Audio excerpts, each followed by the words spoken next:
Well, hello, everybody. Welcome to the Meno Lounge. I'm Julie Gordon-White, CEO of MenoWell, Menopause, Energy, and Protein Bars. Really excited to have our new guest, a new friend to MenoWell, and we fell in love immediately. I'm going to bring her up, my dear new friend, Kacy Fleming. Let's see. There's that little quiet time when the guest is coming up on Instagram. So, Julie, if you have any questions, anyone who's joining have questions today, we're talking communication in the workplace, in life, Yes. in our transition with Kacy Fleming, the founder and CEO of the Fuchsia Tent. I'm rocking the fuchsia for you today, Kacy.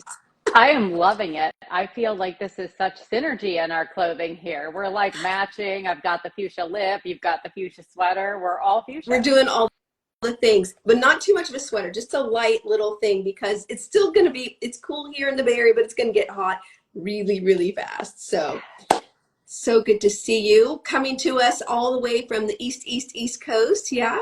Yes, in Boston, you can see my bare shelves. I am in the process of moving, so I am literally moving house on Friday. So this is I felt like so self-conscious. I'm used to having like all these books in the background and all this excitement, and there's just like one dog curled up in the fetal position and, a couple plant vines. So bear with the bare Well, I settings. think that's just perfect. We're talking about the Meno transition and all the things that go along with it. And besides, it looks like a fantastic set.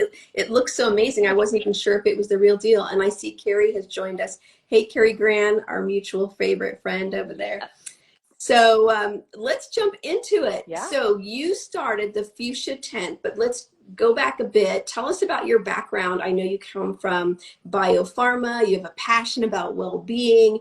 And so how did you land in, there's so much here because the idea I'm going to start a new company in midlife and it's going to be called the Fuchsia Tent. So tell us, a little bit about your background and Yeah. why you wanted to start the Fuchsia Tent and why is it fuchsia? I love it. All the questions. All right. So, I started in pharmaceuticals because I was an actress when I was younger, which sounds like a weird segue, but we'll get there, I promise. Um, and when I was realizing that career was not something I could really drive, right? Being an ambitious woman, right? You can work and work and work and work as an actor and never get paid for it, right? It's just not that kind of a position. I was looking into what I wanted to do, and my parents said, look, we had you get a business degree for this reason. Go work in pharmaceuticals. You'll be great at it. You've got a great science brain. You care about people. This will be wonderful. So I did it. And I ended up there for 20 years. But as I kind of worked through corporate hierarchy and in various different roles, one of the things that always kind of struck me, and I think you and I've had a lot of passionate conversations about this, is how human beings treat one another in the Mm, workplace and mm. how those workplaces really contribute elsewhere in our lives to how we're feeling, whether or not we're productive and thriving. And so for the last 8 years or so while I was in corporate, I worked with increasing responsibility to take the role I finally ended up taking, which was head of global well-being for a Fortune 500 That's company. And I such did a that for, wonderful division. I mean, shout out. I don't know if you want to name them, but you don't have to. It's not cool. But to be head of global well-being, now that is yeah. a progressive company. So that was a role, and that was a role that actually was originated with me in that organization. And I know that there had been many before. A dear friend, Jen Fisher, was the first chief well-being officer for Deloitte. And so I kind of watched everybody's trajectory and had senior level roles in marketing and figured, listen, I could take these two skill sets and parlay them Mm, into making people feel better. And as I was kind of going through that process, what once started as exercise, nutrition, mindfulness, and all these things we think of when we think of well-being really became, you know, how are people feeling from a prioritization perspective? Can they prioritize their time? Are they able to see their families? Are they able to do the things that are important for them? And then, you know, as I kind of crept into my perimenopausal years, yeah. not knowing that I was creeping into them, that became a large focus for me as well. And I look forward to that conversation with you today. Yeah. I love that you use the word prioritization because we are very quick to tell women, do this, work out this much, make sure you meditate and blah, blah, blah. But we don't think, especially with all the things in our lives, about prioritization and how do we manage that? Because a lot of times those things that feel are going to help us feel like they're just piling on. It's another thing to put on the to-do list. So I'm just curious before we continue on, what were some of the things that you shared about prioritization to help in the workplace, especially to help people prioritize well-being? Yeah. So, I mean, and that's like the joke, right? It's like when we talk or think about well-being, it is another check the box. Yes. And well-being for well-being's sake becomes more toxic than anything, right? And Right. so what we did to help people prioritize was really make sure that we were building our content around having difficult conversations once you set a Mm. boundary, and how do you hold that boundary, going back to basics and blocking and tackling on the calendar, and having conversations with people about the fact that it's okay to block deep work time so that you can focus on presentations that you have. It's okay to block your calendar for that 20 to 30-minute walk. In fact, you should block yourself onto your Yeah. calendar so that it's not something you have to do after work, right? And I think what so many people realize through this is like, oh, we're not in kindergarten, right? Like we can actually decide when we take Right. breaks. And, yes, we may have to be at meetings at 8 p.m. sometimes, but then the next day we can start at 10 a.m., right? And Mhm. we have that ability to adjust our calendar. And it was really just having those honest dialogues about what that looked like for those of us who were doing it Yeah. that I think really helped people that felt like there just was no time in the day. Because let's be honest, we've got 24 hours. We're not finding more time. Nope. We don't So we, get to, it's our one perishable yeah, inventory, as humans. And so, and the fact is that when we take those breaks for walks or breathing or a little meditation or a nap, when you're working, you actually can be more productive and think clearer. We actually get more productivity versus just struggling through and being tired, especially during the menopause, perimenopause transition. The brain needs all the extra stuff it can get. it sure So does. I was having one of those days today, and I was like, oh, just remember, if the brain fog comes up, just say it's the brain fog, it's because at least in perimenopause, we can I, say that.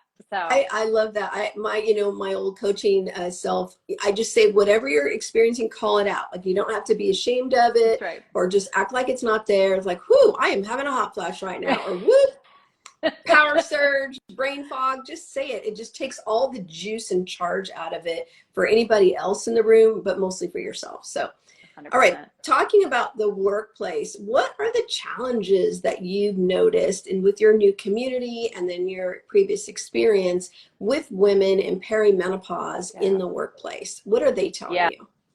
So, I mean, and I think anybody listening, if you're in peri or you're past peri, you know that a hot flash is a nuclear meltdown. Like, it is not, oh, I'm a little warm and I need a fan, or, when you're wiped and you're destroyed from exhaustion, it's not like, oh, I just kind of want to, like, let me just close my eyes for 5 seconds. You need to sleep, right? And so one of the biggest challenges I've seen, which has now been confirmed by research, and we can talk about that too, is this conversation around having to ask for what you need, right? And Mm, when 51% of the population is going to experience perimenopause at some point in their life, this is not an accommodation as far as I'm concerned. Now, if you look at studies and you look at Bonafide's report, they just came out with the state of menopause, and they talk about the percentages of women that, want accommodation. And I believe it's 51%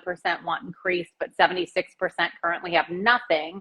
When we look at that stat and we think about what's going on, and for those not familiar with kind of US HR law, an yeah, accommodation because is not the UK. They've got this right, handled, right? right. But in the US, if you need something special at work, so, any kind of apparent or not apparent disability, and you request it through the American Disabilities Association, you're granted an accommodation.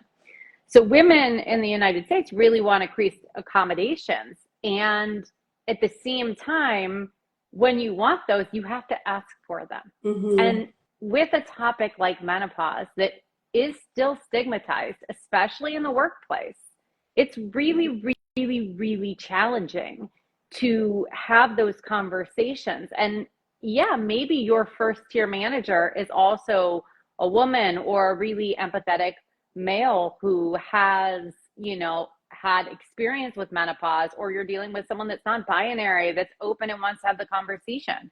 That's incredible. But if you don't have that person, you have to ask for it. And Mm-hmm. that is why so many women hold back. And I think the other thing, about menopause in the workplace that is so challenging is that it's not it's not just about fans and quiet rooms and these physical symptoms. There's this whole thing that happens to women, many of us, 80% of us, where we say we don't feel like ourselves, Right. but we feel broken inside. Mm-hmm. And there's very personal things happening to us that feel really broken, and you're not going to walk around work talking about those things, right? You're not going to talk about your sex life. You're not going to talk about your diminished sense of self when you look in the mirror. You're not going to talk about your crippling depression and not being able to get off the couch. And so you, in some cases, live these two disparate lives, which just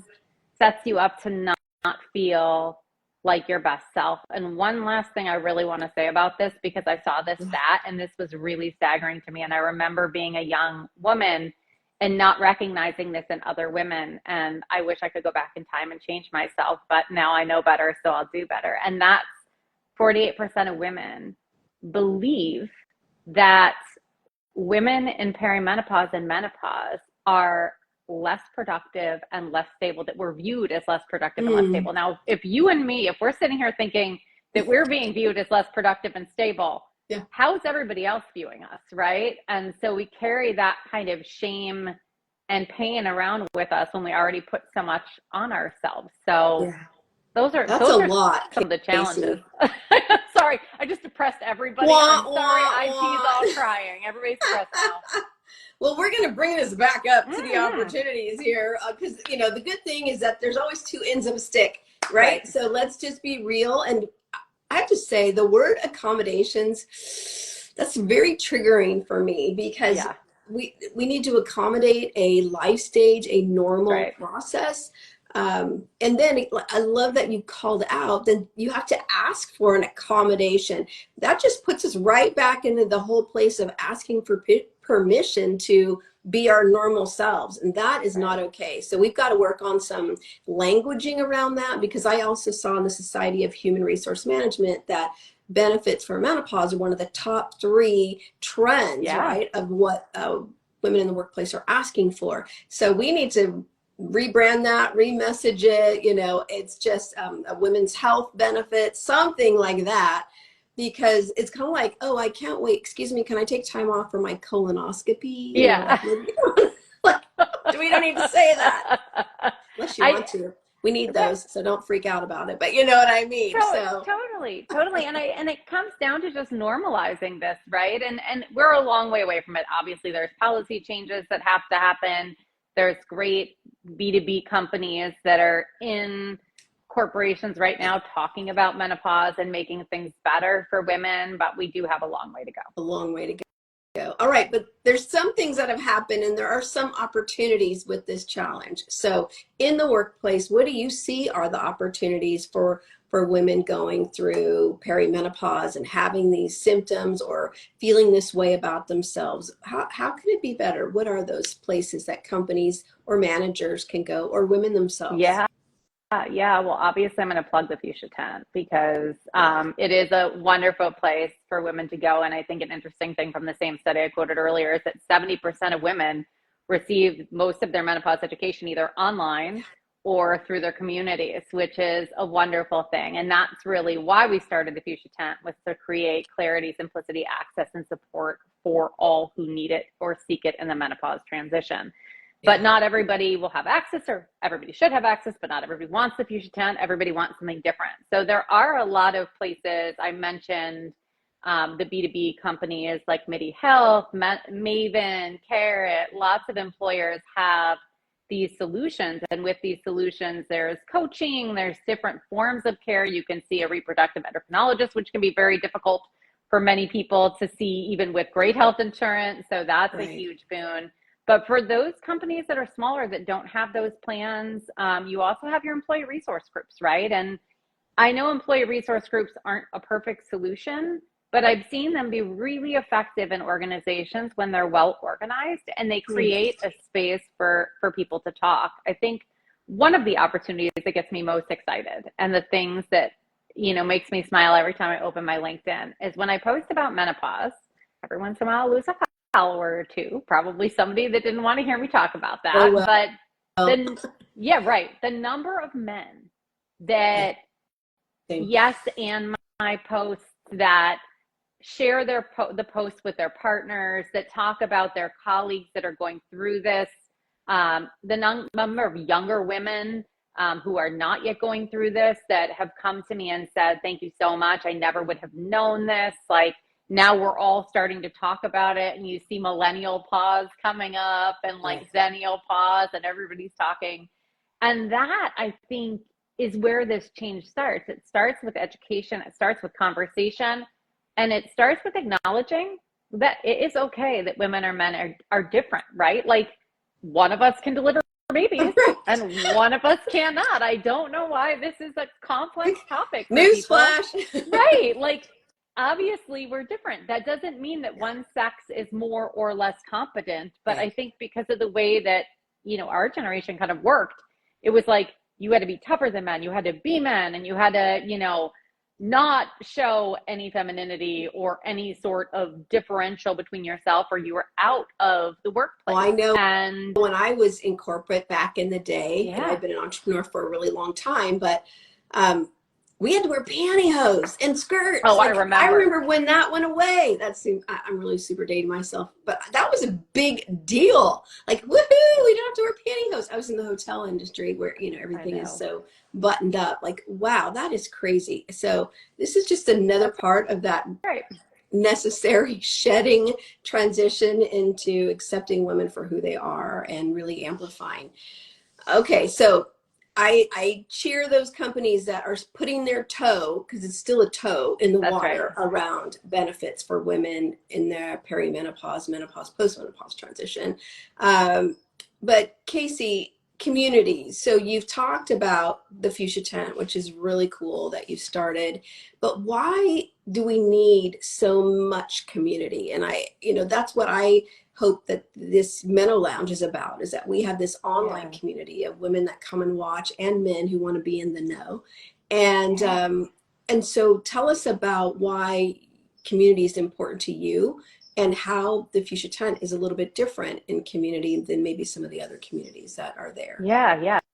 So, I mean, first and foremost, I just posted it yesterday, and I saw it, and it was really in response to, you know, political news. We won't get into that, but I'm a big advocate for women. I always will be. I didn't start that way, right? I used to pride myself on being a guy's girl back in I want to like cover my face every time I think of little Kacy and her misguided sense. But when women come together, we create magic. And community is this incredible like culmination of energy, of knowledge, of sharing. And when we come together, we realize we're not alone. And I think the biggest thing that holds people back in the perimenopause, menopause phase, or mental health is another obviously taboo. And, you know, I've suffered lifelong anxiety and sought community there first. When we realize that we're all together in this, right? And we're not alone.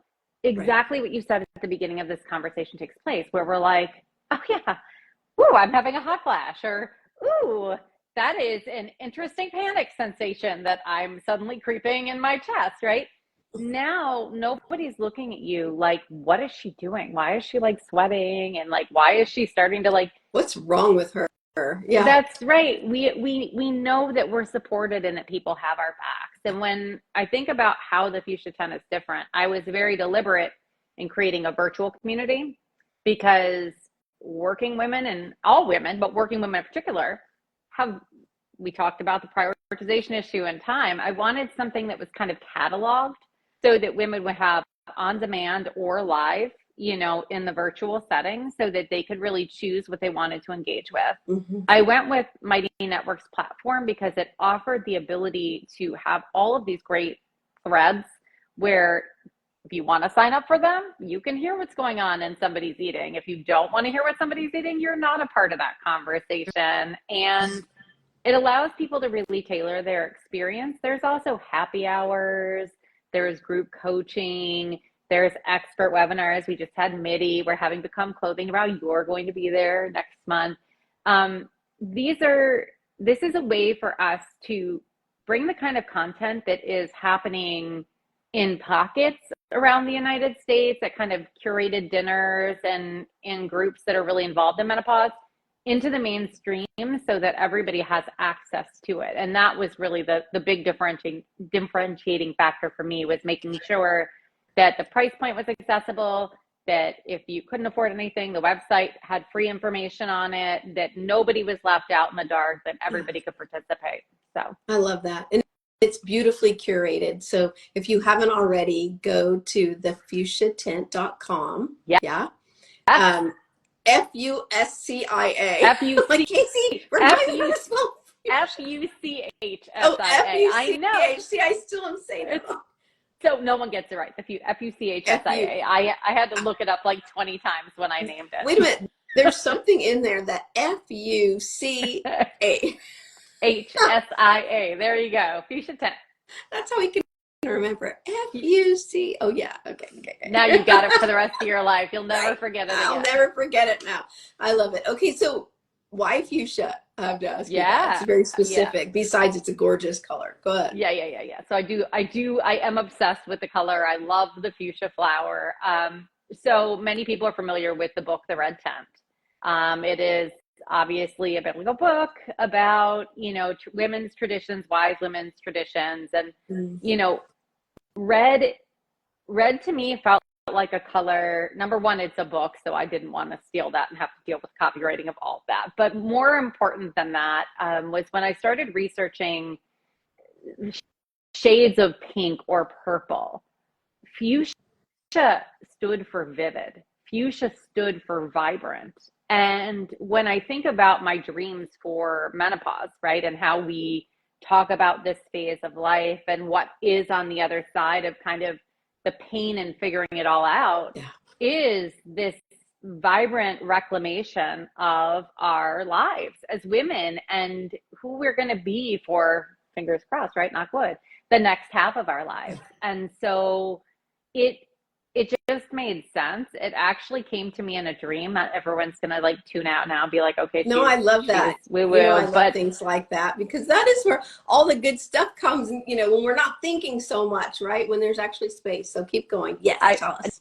No, I woke up. I was lucid dreaming. I had no idea what I was going to do in menopause. I just knew that I wanted a found. And I had been doing like hundreds upon hundreds of hours of research. It's how I found MenoWell in the first place, before we met. And as you said, fell in love, which I agree with. And I closed my eyes one night and I woke up in the morning and on the tip of my tongue, I was like, the Fuchsia tent, the Fuchsia tent, the Fuchsia tent, everything under one roof. And then the slogan started coming, right? The future is fuchsia. Menopause community has a new address. And then this cute one, not while I'm in the fuchsia tent, which you'll be able to get soon. These cute little door hangs, right? Like, those are fun. Oh, you'll get one at Wise Paws. But you know, it was all of those things started to really percolate, and I knew the name was right. And then when I saw how many women had been founding and what incredible product solutions, telehealth options were out there founded by women, I created kind of a secondary mission. So I was like, one, everything under one tent, and two, I'm going to highlight what other women are doing in this space, because again, about community and collective, we need to amplify our work. There is so much exceptional work in this space. Nobody needed me to come in and create another widget, right? Or another telehealth service, or, you know, another supplement company. There are a million. Nope, we definitely don't need another bar. So for me, it came down to what motivates me personally, and that is creating a place where we share education, and, you know, by being together, we multiply our understanding, our knowledge, and our power. Beautiful. I love it. Love, love, love. Love everything about it. Make sure you hop over there. We'll give you the website address again after this, so I don't want to say it wrong. Okay, so Kacy, menopause. How about some tips to help women, you know, really feel clear and communicate and community, you know, kind of around all the things that we're talking about too, as we bring this all together? Yeah. I mean, I want to give them in two different ways. I'll give some quick tips that have really helped me thrive through menopause, is kind of how I talk about it. And I just posted a blog about that. You know, oddly enough, I've never been a strength trainer, and I'm not an exercise fan. I'm the first to admit I'm an exercise loather. I'm more of a loafer. But lifting weights has not only helped me rev my metabolism a little bit, which was dipping, but it makes me feel powerful, right? Like it, and I don't mean like big weights, y'all. I mean like little 2.5, 5 pounds, but like just doing arm curls. I don't know. I put the big music on and I do that. That helps me get clear. You know, a great metaphor, you know, and of course you'll build into heavier weights over time, but that metaphor of lifting and, you know, getting stronger, just the idea of getting stronger, starting wherever you are, is very powerful. Yeah, that's definitely a top tip. Obviously, I do drink alcohol, but I watch it because it affects me very differently than it used to. And before I got on hormone replacement therapy, which has been a godsend for me, I know it's not for everybody, but for me, it has been really helpful. When I drank, I would have an immediate hot flash. And so alcohol was off the table for a long time, just because I couldn't stand that. But that's a tip. I also say, trust yourself. You know your body better than anybody else on the planet. And if you know what you need and you're not finding it with your current healthcare practitioner, go to North American Menopause Society website, go to any number of the wonderful telehealth providers, and find somebody who'll give you what you need and listen to you. Listen, that's the huge thing, right? You can't even get what you need unless they actually listen and spend time. So and then I'll give you my top 5 workplace tips, right? Number 1, find a support group. So if you can find it at work and it's paid for by work and they have a B2B provider, I'm getting a thumbs up because my thumb's up, you know, then that's great. ERGs are great. Or come over to the Fuchsia tent. We are honored to have you, and we would love to bring you on. To use your sick days and your PTO when you need it. Workplace heroism is not for the menopausal transition. It is huge. It is career limiting if you know that you cannot emotionally regulate on that day. Not that it should be up to you, but it is up to us in a lot of ways. If you are not feeling your best, call that time out for yourself. Don't put yourself in that situation. Find someone at work, tip number 3, that you trust, whether it is HR, a mentor, a leader, or a colleague that you can talk about when you're having some of these challenges, so you don't feel alone in the workplace. And then 2 more, take yourself out of play. Timeouts, call a friend, right? So you get that email, you get that phone call, it comes across hot to you. You want to start typing back. I used to take a lap, right? But I love the phone a friend method. Call a friend and be like, hey, this person did X, Y, and Z. Did you hear what I heard in that email? And usually it's going to be no. That's another one. And then last but not least, buy clothing that is either high quality cotton or clothing that wicks and layer up. so that you're not in the position I found myself once in, where I was taking my jacket off and I had a teensy weensy, like James Pierce little shell underneath Yes. that took me from business to unbusiness real fast, but I didn't care because I was too hot to put my jacket back Right? on. That's why we So love Become that's clothing, by the way. right. Yep, Right? that's right. Because that wicking clothing, that is the hack of all time, right? They're So, going to be in the fuchsia tent tomorrow oh, too. good. So come on and see We them. love Yep. Become. Yep. Really good. I love it. But I have to say, your tip about taking PTO, I mean, why do you need to suffer at your desk or under your desk or fake it? Just take the time off, recognize it. It is a personal day. It's a personal afternoon. Right. And I think that's really, really important to say. So Yeah, until we thank you for saying can get to accommodate, like we hate the word accommodation, like until we get to a place where we're having this conversation broadly in workplaces and women are comfortable saying, I'm taking, I used to always put in I'm taking a mental health day to try to normalize it, but like I was also the head of well-being. So everyone's like, of course you'll do that. Right, Until right, we get to a place where women are comfortable, right. it is why those days are there, and take them. Take them. Love it, love it, love it. Oh, okay, so good. Oh, I know women are excited to go find out more about the fuchsia tent. So, Thank based you. on all the fun things you've shared. So, before we give that last URL, and you can tell a little bit about the membership if you would like to, also, Kacy, tell me what does MenoWell mean to you? Yeah. Oof. I have had to learn to MenoWell. Right? I mennoed really poorly in the beginning, and I think MenoWell means trusting your body and asking for the help that you need. So in my particular case, that meant Lexapro.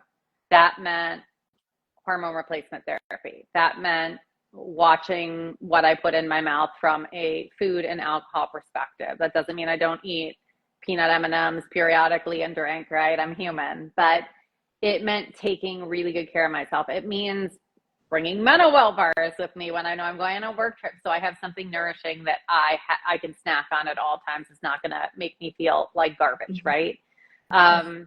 So it is 100% asking for what you need when you need it, and not feeling ashamed, right? It's taking control of your life. It is bodily autonomy, and it is empowerment. And that is MenoWell. Wow. I'm going to go and have all that written out after this. I mean, that means a lot. I love your perspective as a former global head of well-being. That comes from a huge place of knowing, and not Yeah. just sourced from yourself, but observing and being in community within the workplace with so many other women. So thank you for sharing that, Kacy. So good. Okay, so the Fuchsia Tent, is it a membership? One Yes. time, give us the Yes. dealio, and then how to go test it out. You got it. So there are two places you can go. You can go to the website, which is thefuchsiatent.com, FUCHSIA tent, TENT, with the in front of it.com, the Fuchsia Tent. And that website has great free information. It has, a green scale to take to your doctor about perimenopause. It's You have a got what to do test on before the site. Yeah, there's a test. There's what to do before your visit. There's resources explaining the different hormonal therapy options and all of the different supplement options, or many of them, not all of them, obviously. We update it constantly. I'll be doing lifestyle and nutrition soon. I hadn't gotten to that yet because I'm one person building a company, but that's all there.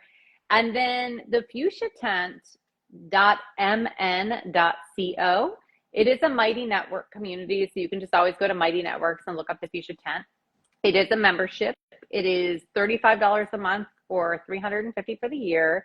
And that is a special until November 1st. And there's a 14-day free trial on that, which is fabulous because you can check it out before you buy and make sure it's a community you want to be in. But the difference between the two sites really is that in the community, we have webinars that are expert-led. As I said, we had MIDI yesterday. You're coming in. We have Become Clothing coming in. So it's a place really to catch all those webinars. In addition to that, we have happy hours. We have coaching, group coaching. There are articles, tips, journal prompts, recipes, rituals, not like, crazy rituals, but my aunt and dear friend Beth Schreiben-Gehring is an herbalist, and she's in there giving, just daily rituals to make us feel better during this time, and so that we can MenoWell. So all that is in the Mighty Network community, and merchandise coming soon. Some little bits of merchandise. Even fun. Yeah. Yeah. Yeah. Yeah. Oh, I love it. Well, Kacy, I'm so glad that we met at Let's Talk Menopause.org event in Chicago, and Yes. was excited. That was pre-launch, and I love that you're bringing all of your years of experience in the workplace, including being head of global well-being. That just says it all right there, to help women, especially in perimenopause, really transition beautifully. So thank you. Thank you. Thank you. I'm so excited for you. I look forward to hanging out on a webinar, a conversation, a podcast, something next month. Yeah. I can't believe we're done. It goes It so fast. I'm always goes so so nervous. fast. I'm always so nervous about these things coming in and making sure I see you and making sure I'm in frame and all of those things, because I'm a wild gesticulator. And You, then it's over. well, this is what I love about Instagram lives. Like, it's live. Like, you just go with I it. And know. sometimes the tech gods are not on our side. Usually I have the top of my forehead cut off, just because that's just how I roll. And so, but I love it. And you did great, Kacy. So Thank see, you. midlife women, you can do it. Just show up. Show up. Let's That's what go, well-being ladies. is Let's about. go. All right, everybody. Have a super rest of the day. Thanks for being here. And remember, own your power. Own your power. Let's do this. Be All right. well. Take care. Bye. Bye-bye.